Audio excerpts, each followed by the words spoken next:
26 mai auront lieu les élections sociales dans plus de 7000 entreprises belges. Environ 2 millions de travailleurs pourront élire leurs délégués, c'est-à-dire des collègues qui les représenteront et défendront leurs intérêts dans les discussions avec l'employeur.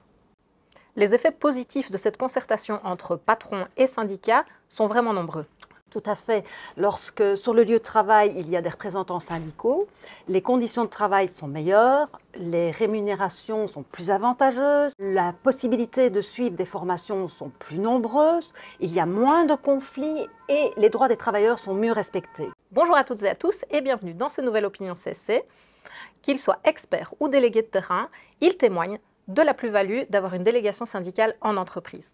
D'abord, laissons la parole aux délégués. L'importance d'avoir une délégation syndicale au sein de l'entreprise, c'est pouvoir remonter les problèmes s'il y en a. C'est créer le dialogue avec la direction, protéger les intérêts de mes collaborateurs et être présent en cas de conflit. L'organisation syndicale permet d'avoir une interaction avec la direction, beaucoup plus franche. Ça permet aussi de pouvoir négocier beaucoup plus facilement parce qu'on a automatiquement un créneau chaque mois où on peut amener nos desiderata. À chaque fois qu'on a un bon dialogue, on a des avancées. Et les avancées portent toujours bénéfice aux ouvriers, quoi qu'il arrive. Et à l'entreprise par la force des choses, mais une entreprise qui est saine, c'est une entreprise où tout le monde se sent écouté. Une délégation syndicale, c'est super important en entreprise, tout d'abord pour maintenir un contact.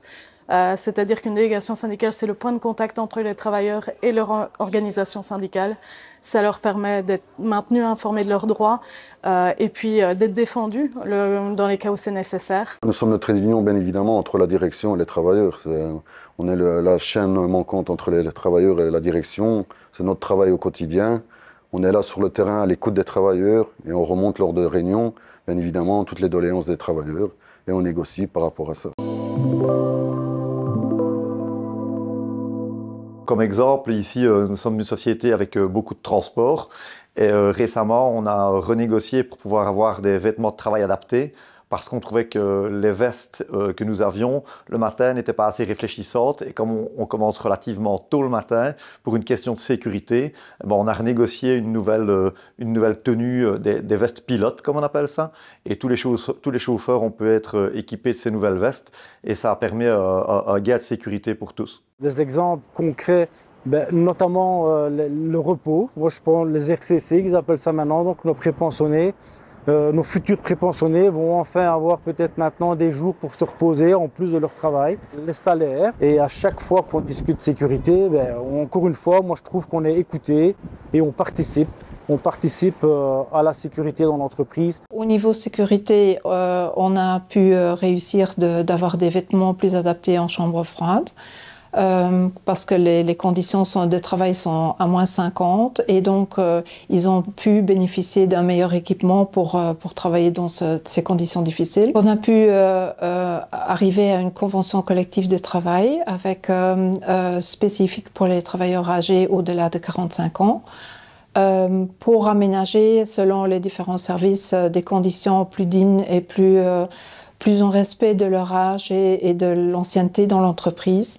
Et grâce aux syndicats, parce qu'une personne toute seule n'aurait pas su dégager ces solutions-là. La concertation sociale a permis d'obtenir du pouvoir d'achat pour tous les travailleurs, notamment des primes sur la participation aux bénéfices, par exemple, qui a été augmentée d'année en année, d'ailleurs, renégociée chaque année.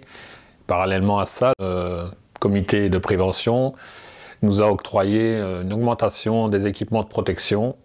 Il faut savoir que côté piste, nous devons être réfléchissants et visibles la journée. Donc l'employeur a concédé de presque doubler la dotation d'équipements individuels par travailleur, afin qu'on soit toujours visible en tout temps et en toute heure. Dans une entreprise comme FedEx, la concertation sociale a un avantage, c'est que nous pouvons négocier de ce qui se passe au niveau salarial, bien-être au travail et la facilité d'avoir des gens en mieux. C'est-à-dire, nous avons par exemple énormément de mi-temps chez nous qu'on essaye d'éliminer par des temps pleins. L'employeur n'est pas contre ça, comprend la difficulté qu'un mi-temps de nuit peut avoir sur l'impact physique des personnes et en même temps salarial. Pour une simple bonne raison que la personne qui travaille la nuit, par exemple, on peut dire il fait un mi-temps, pourrait faire un double mi-temps. Le problème qu'on a constaté, c'est que quand on fait les nuits, quand la personne se lève le matin, a très difficile à aller retrouver un emploi ou physiquement a une difficulté. Donc l'employeur a très bien compris ça. Au niveau salarial, qu'est-ce qu'on a pu avoir en plus au niveau de la concertation, c'est l'évolution des chèques repas, du salaire en lui-même, face aux négociations de primes de nuit, parce que nous sommes en excusé de nuit, les avantages pour les week-ends, samedi, dimanche, quand nous avons les 50 et les 100%. Grâce à la délégation syndicale, on a pu obtenir, au bout de plusieurs négociations, plusieurs réunions, ça a pris beaucoup de temps, mais on a réussi à obtenir une intervention financière pour les frais de télétravail de 2,50 € par jour, ce qui n'est pas négligeable quand on voit le prix de l'électricité, du gaz qui augmente. Récemment, on a signé une convention pour réduire le temps de travail pour les travailleurs de plus de 55 ans avec 20 ans d'ancienneté. Et donc, ces travailleurs vont travailler dorénavant en 32 heures sans perte de salaire. Ça n'aurait pas été possible sans organisation syndicale dans l'entreprise. On a obtenu aussi la réduction collective du temps de travail en 2017 avec un passage de 30, on était en 38 heures, on est redescendu en 36 heures avec la possibilité de travailler en 4 jours par semaine. On a des petites victoires syndicales et des grosses victoires syndicales et je pense que les petites ont tout autant leur importance sur le terrain. Par exemple, dans mon magasin, Deleuze proposait une certaine sorte de chaussures de sécurité qui, sur du long terme, créait des petits pépins de santé aux collaborateurs et on a réussi à négocier que chaque collaborateur puisse avoir une paire de chaussures de sécurité totalement adaptée à son pied. Chez nous, par exemple, on a pas mal de problèmes avec des fiches de salaire et on a pu amener un plus-value sur des problématiques comme exemple des chèques repas qu'on a trouvé qu'il y avait des problèmes, des primes de rappel, tout ce genre de petits soucis qui amènent des gros problèmes financiers. Et on a réussi à les résoudre sur des délais très courts grâce à la concertation sociale. Si on n'avait pas eu cette concertation sociale, dans le temps, je pense que ça aurait été une catastrophe vraiment pour le travailleur. Si on n'avait pas eu vraiment cette négociation avec le patronat, la direction, oui, bien sûr. Depuis quelques années, il existe bien évidemment une CCT 90. C'est une CCT qui est pécuniaire et qui représente en fait la productivité, la qualité, la vente des produits. Et tout ça est géré par rapport à des coefficients et on puisse toucher une prime en fin d'année. On a négocié aussi un 13e mois aussi, des primes d'ancienneté, des primes d'insalubrité, enfin plusieurs choses comme ça que les travailleurs puissent se retrouver dedans.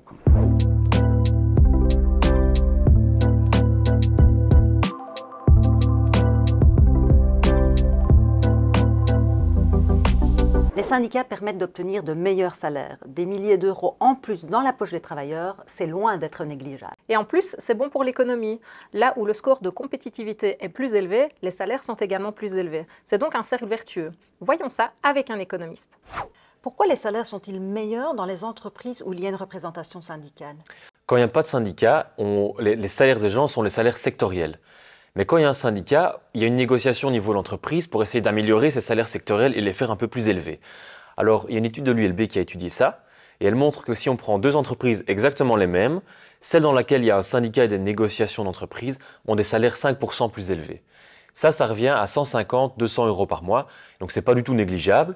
Donc l'impact du syndicat, c'est améliorer les conditions de travail, mais aussi les salaires au niveau de l'entreprise. Et de meilleurs salaires, c'est aussi bon pour l'économie. C'est bon parce que ça donne plus de pouvoir d'achat aux gens, et le fait que les gens aient plus de pouvoir d'achat, ça offre des clients aux entreprises, et donc elles peuvent se porter de manière plus saine. Alors certains disent, oui mais il ne faut pas que ça monte trop, parce que si ça monte trop, les entreprises vont partir à l'étranger. Alors ce qu'on remarque dans la réalité, c'est que ce phénomène-là n'a pas tellement lieu, mais que les entreprises, les pays où les salaires sont les plus élevés, typiquement les pays scandinaves, sont ceux où l'économie est la plus performante. Alors comment ça se fait? C'est parce que quand les salaires sont élevés, les entreprises doivent trouver d'autres manières de faire de l'argent et vont davantage innover. Et les entreprises qui innovent plus sont plus performantes et font mieux tourner l'économie.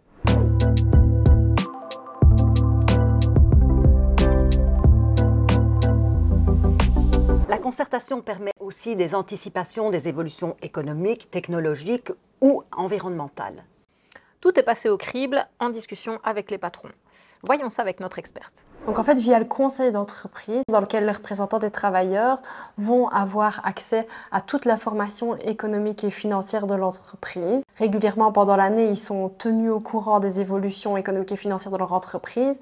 Mais alors une fois à l'an, avec le réviseur d'entreprise, on va vraiment aller beaucoup plus loin, c'est-à-dire qu'on va essayer de comprendre la situation dans laquelle l'entreprise est d'un point de vue financier, mais également quelles sont les perspectives d'avenir, comment est-ce qu'on y va, comment est-ce que ça va impacter l'emploi, l'organisation du travail, les gros changements stratégiques qu'il va y avoir dans l'entreprise, etc. Est-ce que vous avez un exemple concret? Oui, un bel exemple que je pourrais prendre, c'est ArcelorMittal Liège. Donc, c'est un groupe dans lequel on a plusieurs entités, et notamment le centre décisionnel est plutôt à Gand pour le moment.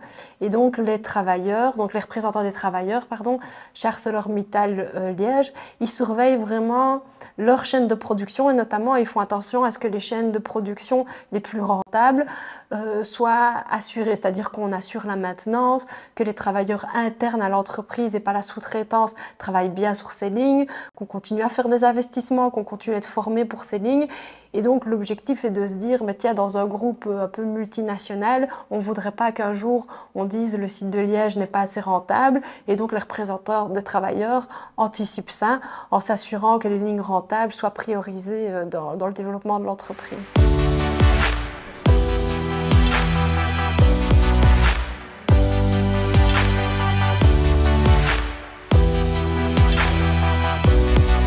Et ce travail de prévention, de veille, de questionnement, est-ce qu'il existe aussi dans d'autres matières? Je pense par exemple les matières technologiques.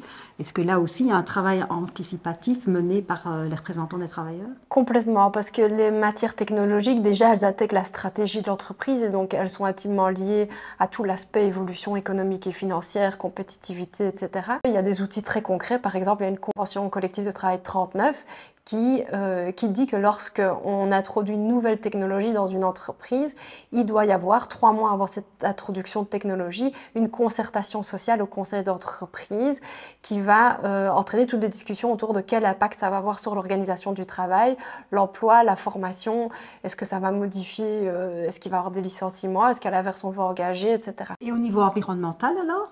Alors au niveau de l'environnement, de fait, les représentants des travailleurs vont avoir un rôle à jouer. On sait que l'Europe et le monde et la Belgique ont des objectifs ambitieux en termes de réduction carbone notamment et toute une autre série de réglementations environnementales. Là, les représentants des travailleurs, ils ont un rôle à jouer pour vérifier que leur entreprise mette bien tout en place pour arriver à ces objectifs. C'est d'ailleurs un rôle important pour la survie et la continuité de l'entreprise. Et d'autre part, que ce soit au CPPT, ici, le CPPT c'est l'organe qui gère plus le bien-être au travail des travailleurs, mais également au conseil d'entreprise où là on va avoir plus toutes les discussions liées à l'investissement, les travailleurs vont pouvoir amener toute une série d'idées, de projets pour améliorer leur entreprise sur tout ce qui est lié au développement durable.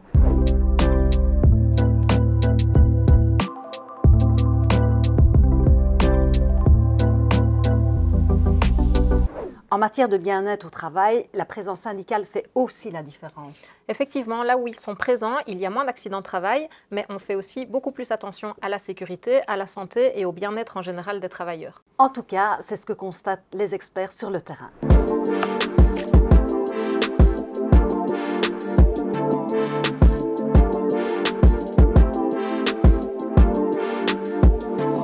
On constate que dans les entreprises où il y a un CPPT, la prévention de manière générale, pas uniquement sur les risques psychosociaux, est bien meilleure. Il y a moins d'accidents du travail, il y a moins de turnover, il y a moins de dépression, de stress, etc. Donc ça ne veut pas dire que c'est parfait dans les entreprises où il y a des syndicats, bien sûr, mais globalement, en tout cas, les chiffres montrent bien que la présence d'un syndicat garantit une meilleure santé et sécurité des travailleurs. C'est surtout vrai dans le ventre mou des entreprises, je dirais. Celles qui sont ni trop grandes ni trop petites. Là-dedans, s'il n'y a pas de syndicat, on constate un nombre plus important, un taux plus important de fréquence d'accidents de travail. Non seulement les travailleurs sont le plus à même d'évaluer le risque bien avant qu'un accident n'apparaisse, parce qu'ils sont acteurs, ils sont concrètement sur le terrain, mais aussi sans doute parce qu'il y a un contre-pouvoir interne. Et donc, la présence syndicale, ce contre-pouvoir permet de vérifier ce que l'employeur fait, de vérifier que l'employeur fait bien les choses. Et donc, faire bien les choses, mettre en place réellement, concrètement, la politique de prévention de l'entreprise, de facto, va réduire le risque d'accident. C'est quasi mathématique.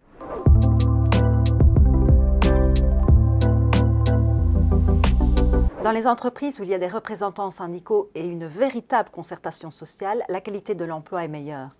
C'est l'analyse qu'on peut faire en regardant les comptes que rendent chaque année les entreprises à la Banque nationale.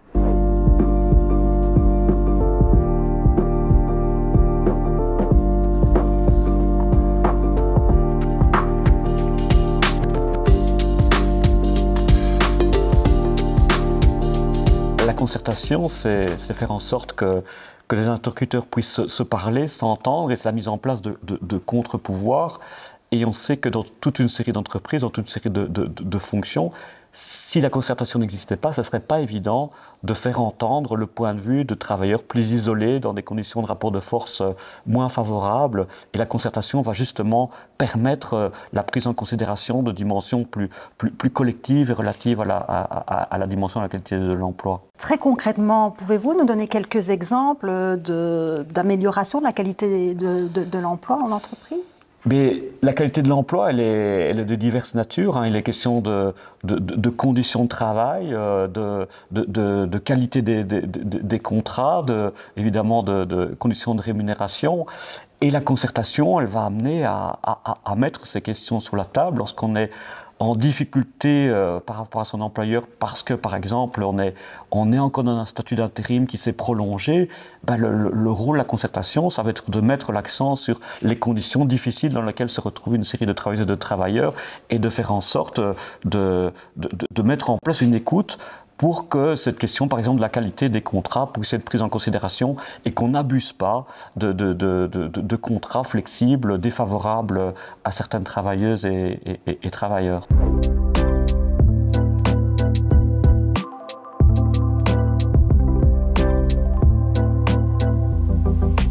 Quand il y a des délégués syndicaux, les possibilités de suivre des formations sont plus nombreuses. C'est un plus qui vaut de l'or.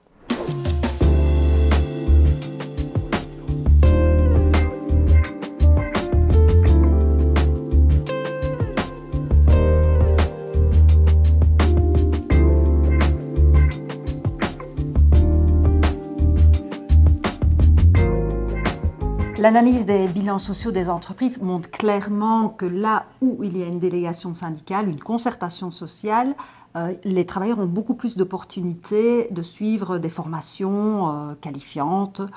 Le rapport va parfois de 10 à 30% selon les secteurs. Sur le terrain, est-ce que l'on fait ce genre de constat ?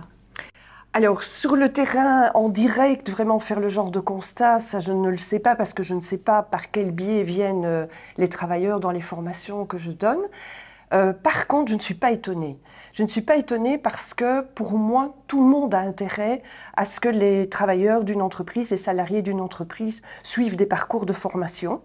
Du côté management, évidemment, c'est pour améliorer les compétences, et qui dit améliorer les compétences, dit aller vers des niveaux d'expertise intéressants pour l'entreprise, et même augmentation probablement de la productivité pour l'entreprise. Mais du côté des travailleurs et de leurs représentants aussi, ils ont tout intérêt à ce que les salariés partent dans les processus de formation, parce que au sein de l'entreprise, déjà, c'est garantir leur emploi, c'est faire en sorte de maintenir leurs connaissances, leur savoir-faire à jour. Et puis si, par malheur, l'entreprise doit se libérer de quelques postes de travail, pour la personne en tant que telle, c'est intéressant aussi parce qu'on dit qu'elle reste employable sur le marché du travail, puisque au fur et à mesure des années, elle a pu maintenir son niveau correctement en fait.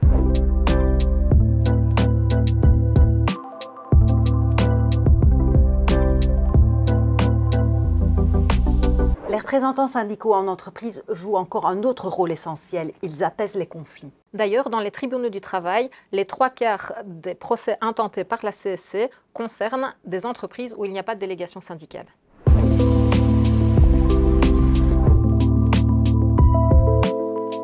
Quand il y a des conflits, il faut d'abord que ça puisse s'exprimer et ensuite il faut pouvoir les régler.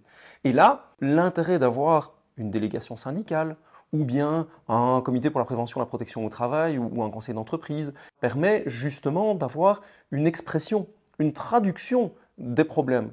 On peut en quelque sorte les révéler, essayer d'en prendre conscience au niveau des représentants du personnel d'abord, et puis ensuite les relayer auprès de la direction et de ses représentants.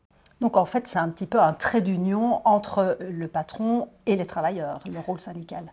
Oui, le représentant syndical, il est là pour jouer un rôle d'interface, si on veut, entre les travailleurs et la direction. Ça ne veut pas dire que c'est un traître, mais simplement, c'est quelqu'un qui d'abord va être le porte-parole, le porte-voix. Il est aussi là pour être le contre-pouvoir de la direction. Mais c'est un rôle qui est un rôle assez subtil, en fait. C'est un rôle qui a différentes facettes et qui est vraiment là à l'intersection entre le collectif de travail auquel il appartient. On est clairement dans ce camp-là. Il ne faut pas se tromper. Mais aussi par rapport à la direction et à ses représentants. Un délégué syndical est souvent vu comme une grande gueule ou un fouteur de merde, alors qu'en fait, c'est quand même d'abord quelqu'un qui va mettre en musique, si on veut, qui va rendre concret et explicite des questions, des problèmes qui se posent. Et d'ailleurs, s'il ne le fait pas bien, ou qu'il n'y a pas de représentant syndical, parce qu'évidemment, il y a des tas d'entreprises où c'est le cas, il n'y a pas de représentation, eh bien, on peut avoir des problèmes qui vont s'envenimer, qui vont créer davantage de souffrance au travail, qui vont déboucher sur des tensions extrêmement vives, qui vont peut-être mener à une explosion sociale. D'où aussi l'intérêt, l'importance d'avoir ces représentants syndicaux dans une entreprise pour faire la jonction entre le collectif de travail et les responsables de l'entreprise. Une forte participation des travailleurs, c'est du gagnant-gagnant dans les entreprises. Et ce sont des patrons qui le disent. Pourquoi, d'un point de vue de la direction, c'est important d'avoir une délégation syndicale dans son entreprise? Mais en tout cas, pour InBeWe, nous sommes 500, 500 collaborateurs. Et donc, effectivement, on peut avoir toute une série de réunions 2-3 fois par an avec l'ensemble des collaborateurs. Mais effectivement, il y a des sujets un peu plus sensibles qu'on doit discuter. C'est beaucoup plus facile de le faire avec un petit groupe de représentants de l'ensemble des travailleurs. Pour nous, c'est vraiment très, très important de pouvoir fonctionner comme ça. Et quelle est la plus-value d'un point de vue de la direction d'avoir justement un bon dialogue social? Alors il y en a plusieurs, mais je dirais il y a d'abord un élément d'essayer vraiment d'avoir un climat de travail serein. Ça, c'est très important. Il y a aussi l'aspect, je dirais, avec les représentants syndicaux, c'est d'avoir en fait une remontée du terrain. C'est essayer de pouvoir en fait avoir des informations, je dirais, de premier ordre sur des éléments, en fait, des tensions qui sont en train de naître au sein de l'entreprise. Bon voilà, et on essaie d'anticiper, essayer de les résoudre le mieux possible. Et alors enfin, je dirais, il y a cet élément, en fait, on a chacun ses spécificités, chacun ses réalités. Si je prends moi en tant que directeur général, c'est vraiment important pour moi d'arriver à expliquer à l'ensemble, mais via les représentants syndicaux, quels sont les enjeux de l'entreprise, quelle est la stratégie, quels sont les objectifs. Tous ces éléments-là sont vraiment, on a parfois des dossiers sensibles. Je dirais, on peut discuter avec les représentants et expliquer que bon, ça ne va pas peut-être aller aussi vite qu'on pourrait l'espérer parce qu'il y a des choses un peu plus complexes. Et au final, je pense vraiment qu'on cherche tous la même chose. Donc en fait, on est dans une entreprise, on veut qu'elle soit efficace vers l'extérieur, vers notre client, service de qualité. Et en interne, on veut que ça fonctionne bien et que les gens soient bien dans l'entreprise. Et on sait d'expérience que entre une société qui va bien et une société qui va très bien, c'est l'humain, c'est les gens qui font la différence. Chez Preyon, je pense qu'on a vraiment un dialogue social qui est très constructif. C'est très agréable de travailler avec les syndicats et en fait, on construit ensemble et on avance ensemble.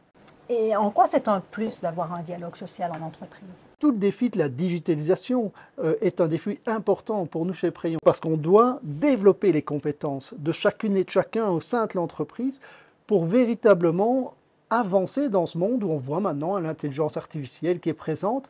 Comment on acquiert ces compétences-là et comment on fait qu'on soit ouvrier, employé ou cadre, on soit tous dans le même bateau et qu'on y aille ensemble. Mais pour ça, on a besoin des syndicats. On le fait avec les syndicats depuis 2018. On est entreprise pilote. On le fait avec le Forum.